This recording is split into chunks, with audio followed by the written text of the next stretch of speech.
Com second year के students के लिए एमएलएसयू में इनकम टैक्स पेपर में मैं आपके साथ आज fifth head income from other sources के प्रोविजंस डिस्कस करूंगी। मैं doctor Sneha Babel, assistant professor government Meera girls college Udaipur.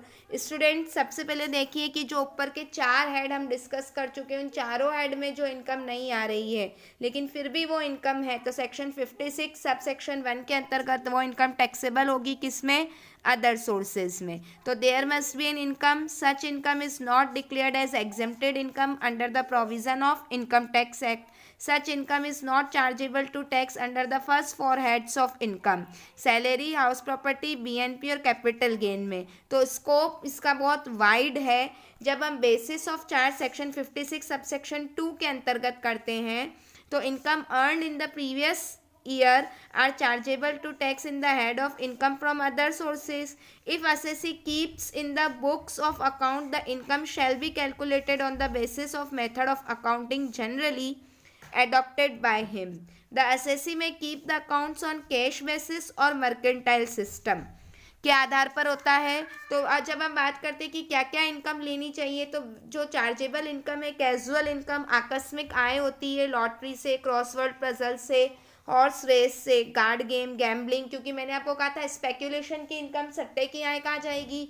BNP में, जबकि गैम्बलिंग की जो आय, जुए की, वो कहाँ जाती है? अदर सोर्सेस के अंतर्गत।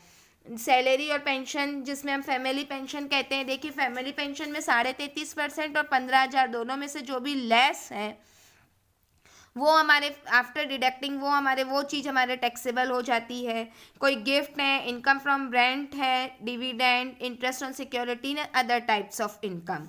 सो देखिए कि dividend, lottery, securities, interest other than interest on security, letting on hire certain assets such as machine, plant and furniture, commission received from person other than employer, rent of land which is appertinent to a house, interest which is not appertinent to house, interest on assessees on contribution received from UPF, royalty if it is not income from professional, income from subletting the rented house property, income from undisclosed source, deemed income, agriculture income outside India, income from insurance agency, salary of members of parliament and state assembly, fees etcetera, और gift किसी भी तरीके का अगर वो other than relative है, 50,000 से ज़्यादा है, interest received on compensation enhanced.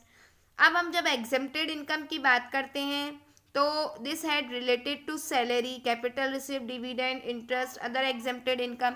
तो गिफ्ट देखिए कि यदि 50,000 से ज़्यादा अगर मिलता है और अदर देन रिलेटिव है तो वो टैक्सेबल होगा। On receiving any gift from the person, जो कि क्या है हमारे अदर देन अगर रिलेटिव है तो वो चीज़ हमारे कहाँ जाएगी? अदर सोर्सेज में, वो एग्जेम्प्टेड में नहीं मानी जाएगी। 50,000 से कम है अदर देन रिलेटिव तो एग्जेम्प्टेड है, क्योंकि 1 अप्रैल 2017 के बाद में और other than relative existing gift मिलता है 50,000 से ज़्यादा, annually received without consideration the whole of the amount of cash gift in case of transfer of each immovable property without consideration to stamp duty, value of which exceed rupees 50,000, the whole of the stamp duty value in case of transfer of immovable property or inadequate consideration, excess of stamp duty value over consideration received provided such excess exceed rupees 50,000 or 5% of the consideration, whichever is higher. In case of transfer of all movable property or properties without consideration, तो जो हमारी access जो amount है वो क्या हो जाएगी? वो चीज़ टैक्सेबल होगी। The aggregate fair market value in case of transfer of all movable property और properties for inadequate consideration, if the difference between fair market value and consideration paid exceed rupees 50,000 the whole amount of difference. तो इस तरीके से जब हम बात करेंगे कि एक्सपेंस एग्जेम्प्टेड इनकम जो है अंडर दिस हेड, तो exempted capital receive, dividend, interest, gift जो 50,000 से कम है, इंटरेस्ट ऑन डिपॉजिट पब्लिक जो है वह प्रोविडेंट में अगर हम देते हैं तो कितना होता है हमारा, वो हम देखते हैं यहाँ पे। सो देखिए स्टूडेंट्स, आगे जब हम मंथली पेमेंट्स 15 ईयर एन्यूटी जो सर्टिफिकेट्स मिलते हैं वो है। अब expenses and deduction allowed under section 57 के अंतर्गत है depreciation, insurance, repair, interest on loan taken in receipt of aforesaid income, collection expenses of interest, ad hoc deduction to agent earning commission less than 60,000, 50% of the value जो दे रखी है वो हमें यहाँ पे interest received in respect of compensation or enhanced compensation but no other deduction in this regard, any other expenses which is incurred exclusively in earning such incomes. Students, जब हम बात करते हैं कैजुअल इनकम की, जो कि लॉटरी और इन सब से होता है, तो ग्रॉसअप करना पड़ता है. तो amount of price in cash of horse race lottery price जो कि 10,000 से ज़्यादा है, then there will be TDS at the rate 30%. और अगर हम और TDS सिक्योरिटीज़ और कॉरपोरेशन, पोर्ट, म्यूनसिपलिटी 90 हो जाएगा 10%. इंटरेस्ट ऑन लिस्टेड डिबेंचर पे 10%, ये ग्रॉसअप हो रहा है. Interest on unlisted debenture 10%. Horse race winning from lottery, तो उसमें अमाउंट रिसीव्ड अपने आप में 70 है, तो 100 कितने होंगे. तो अब स्टूडेंट, जब हमें किसी न्यूमेरिकल क्वेश्चन की बात करते हैं अदर सोर्सेज वाले हेडिंग में, तो देखिए कि जब हम बात करते हैं director of Haryana glass work में received 6,000 per month as a salary और 5,400 per annum as entertainment allowance. वह पंजाब बैंक में डायरेक्टर है और received 5,000. Agriculture land in Nepal जो है वो 10,000. स्कूटर जो है 25,000 10,000 के थे. और इसमें अलग अलग जो उसको अदर सोर्सेज से इनकम हुई है, हमें उसकी जो है इनकम फ्रॉम टोटल उसकी कैलकुलेट करनी है. जब मैं बात करती हूँ उसके किस चीज़ की, सॉल्यूशन की, तो देखिए स्टूडेंट, इसके अंतर्गत capital gain, sale price, house property हुआ है. इंडेक्स कॉस्ट ऑफ एक्विजिशन हमारा 289 है. Cost of transfer.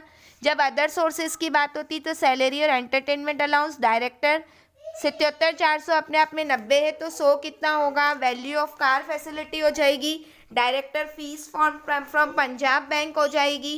तो इसके अंतर्गत अलग अलग जब हम देखते हैं, और income from agriculture land in Nepal हो गया, ये सब अदर सोर्सेज में जा रहा है. Income from land use for market, winning from lottery, interest deposit with land mortgage bank, cooperative society का interest, deposit under PO scheme, और डिविडेंड फ्रॉम फॉरेन कंपनी, क्योंकि इंडियन कंपनी डिविडेंड तो exempt है, expenses incurred less हो जाएगा.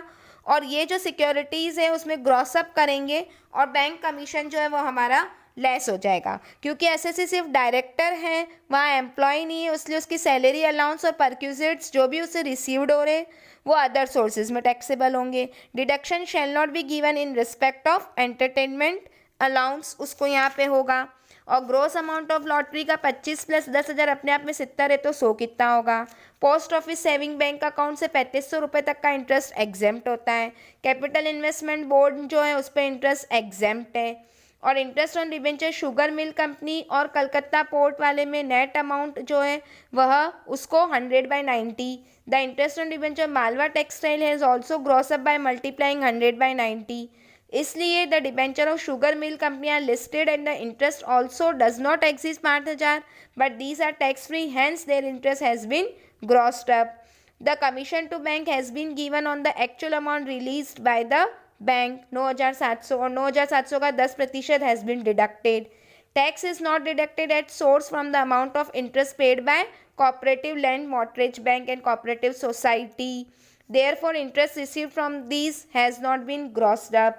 Index cost of acquisition has been deducted in respect of LTCG.